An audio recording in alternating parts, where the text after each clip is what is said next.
Olá pessoal, eu sou Pedro Brandão, professor de língua portuguesa formado pela PUC do Rio de Janeiro. Começa agora mais uma videoaula do nosso canal Português Papo Cabeça. Em primeiro lugar, inscreva-se no nosso canal para não perder nenhuma das nossas próximas videoaulas e ative o sininho para receber todas as notificações. Nessa aula, prosseguindo o assunto de sintaxe, nós vamos estudar a concordância, ou seja, a forma como as palavras se ajustam umas às outras. No caso, nessa aula, nós vamos estudar a concordância verbal, um assunto meio complexo, e por isso será apenas a primeira videoaula sobre esse assunto. Mais tarde, daqui a algumas sextas-feiras, nós vamos começar a estudar a concordância nominal. De qualquer maneira, segue um quadro. Vejam essa tirinha da série Macanudo, do desenhista Liniers. A frase em questão é: na fazenda dos Kent, às vezes eles tinham que amarrar o bebê Clark quando ele cochilava. Nessa frase, um período composto, nós temos duas formas verbais, que vamos sublinhar agora. Tinham e cochilava. Por aí vamos entender que a concordância verbal estabelece que o verbo deve concordar em número e pessoa com o sujeito. A forma verbal tinham está na terceira pessoa do plural, já que seu sujeito, eles, também está nessa terceira pessoa do plural. O mesmo acontece com a forma verbal cochilava, que está na terceira pessoa do singular, já que seu sujeito, ele, também está na terceira pessoa do singular. Então, para nós sabermos em que pessoa e número um verbo deve estar, precisamos identificar o sujeito desse verbo. Vamos dar alguns exemplos. Na oração eu cheguei ao Brasil, temos como sujeito o pronome eu, primeira pessoa do singular. Esse pronome é o sujeito do verbo chegar, que por sua vez deve concordar em número e pessoa com seu sujeito, ou seja, na primeira pessoa do singular, que é a forma verbal cheguei. Agora vejam essa outra oração. Tu viajas muito. O pronome tu é o sujeito do verbo viajar, segunda pessoa do singular. Então esse pronome é o sujeito do verbo viajar, que por sua vez tem que concordar em número e pessoa com o sujeito. Ou seja, deve ficar na segunda pessoa do singular, que é a forma verbal viajas. Agora vejam essa outra oração.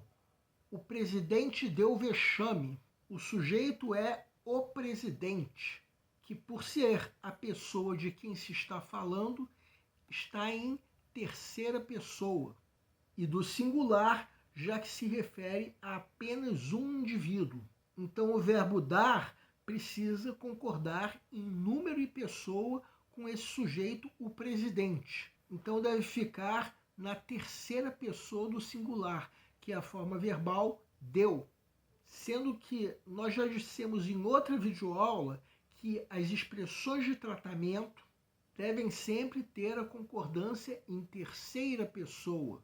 Ou seja, vamos supor que mudemos o sujeito dessa oração para uma expressão de tratamento. No primeiro caso, estamos falando com o presidente, enquanto que no segundo caso, nós estamos falando sobre o presidente.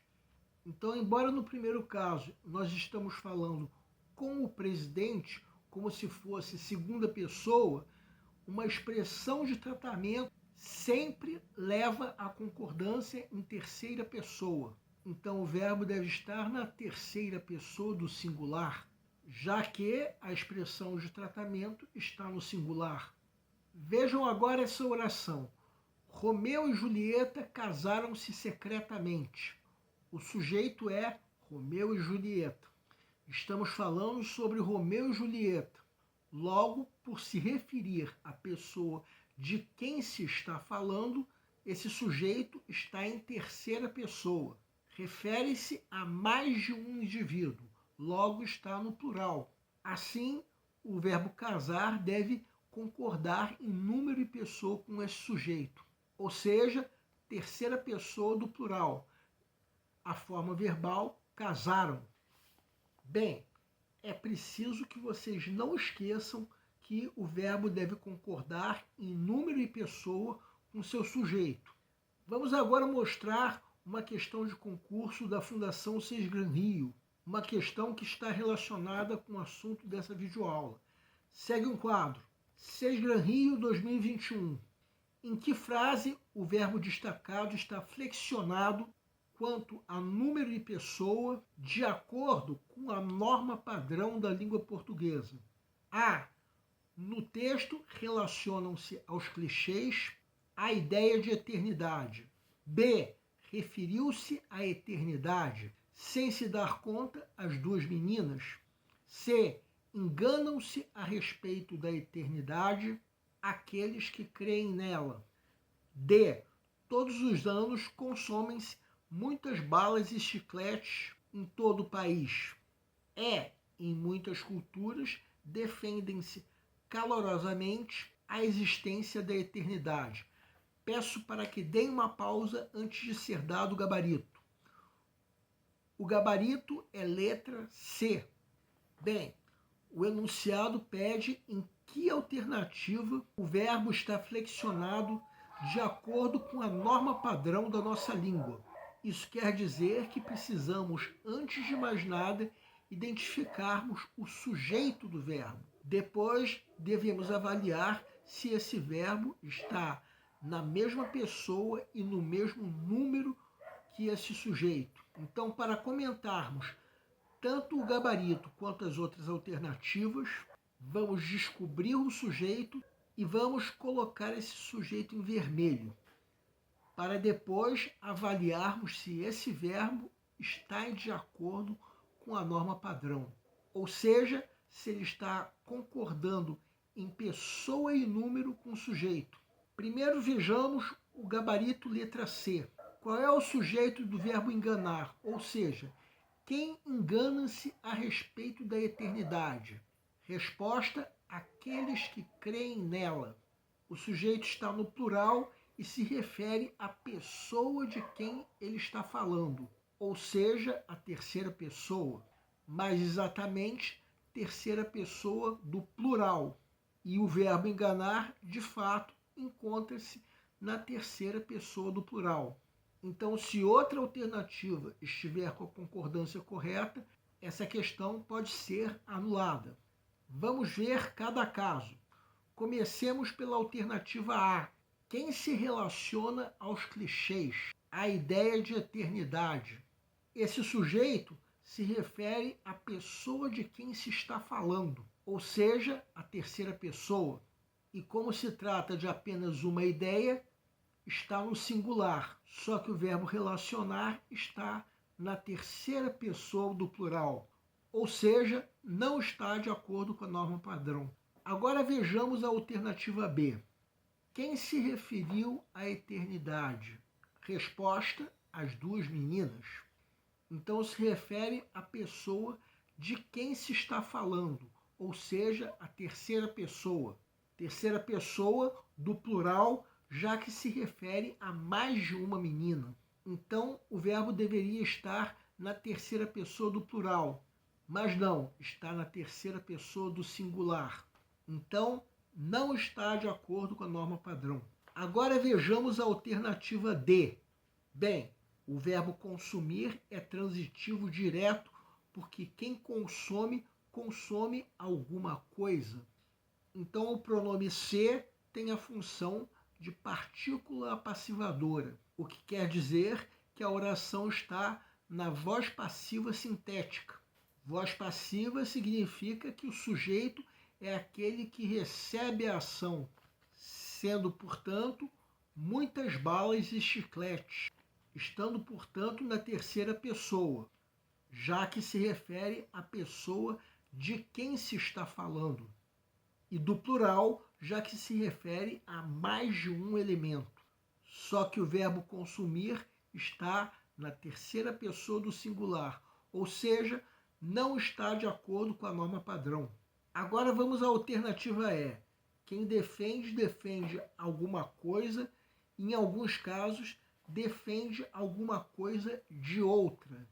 Então, mais uma vez, temos um verbo transitivo direto, o que quer dizer que o pronome ser tem a função de partícula passivadora, estando a oração na voz passiva sintética. Voz passiva significa que o sujeito é aquele que recebe a ação. O sujeito é, então, a existência da eternidade, que está na terceira pessoa, já que se refere à pessoa de quem se está falando. Como se refere a apenas um elemento, no caso a existência, esse sujeito está no singular. Só que o verbo defender está na terceira pessoa do plural. Não está, portanto, de acordo com a norma padrão. Então, repetimos, o único gabarito possível é a letra C. Bem, o assunto de concordância verbal é muito complexo. Então, essa videoaula foi apenas a primeira videoaula sobre esse assunto. Entretanto, nós escolhemos para comentar uma questão que pode ser resolvida apenas se o candidato dominar o assunto dessa videoaula. Por sinal, quem dominar bem esse assunto vai poder sacar o gabarito quanto antes e vai ter, portanto, mais tempo disponível para resolver o resto da prova. O nosso canal Português Papo Cabeça antigamente se chamava Aprenda a Língua Portuguesa. Cada vez mais nós estaremos focados em vocês, que estão movendo a roda da história para que seja criado um futuro melhor para todos. Então o nosso foco principal continua sendo os vestibulandos, que terão no nosso canal uma fonte importante de estudo de língua portuguesa, onde nós ensinaremos os recursos da nossa língua para que possam, em primeiro lugar, escrever de forma adequada, entre outros textos, a redação do vestibular. Em segundo lugar, para que possam interpretar textos de forma adequada, não apenas na prova de vestibular ou concurso, mas também na leitura de textos que ajudarão vocês a se manterem atualizados. Cada vez mais nós teremos no nosso canal um Papo Cabeça. Ensinaremos nossa língua sim, mas de forma a estimular a inteligência que nasceu dentro de vocês e que precisa ser estimulada. E a nossa missão é melhorar cada vez mais. Então vocês podem usar tanto o nosso e-mail quanto a nossa fanpage do Facebook para fazerem qualquer comentário, elogio, crítica ou até reclamação sobre as nossas videoaulas. E vocês também podem usar tanto o nosso e-mail quanto a nossa fanpage do Facebook para pedirem para esclarecer qualquer dúvida que vocês tenham sobre a matéria.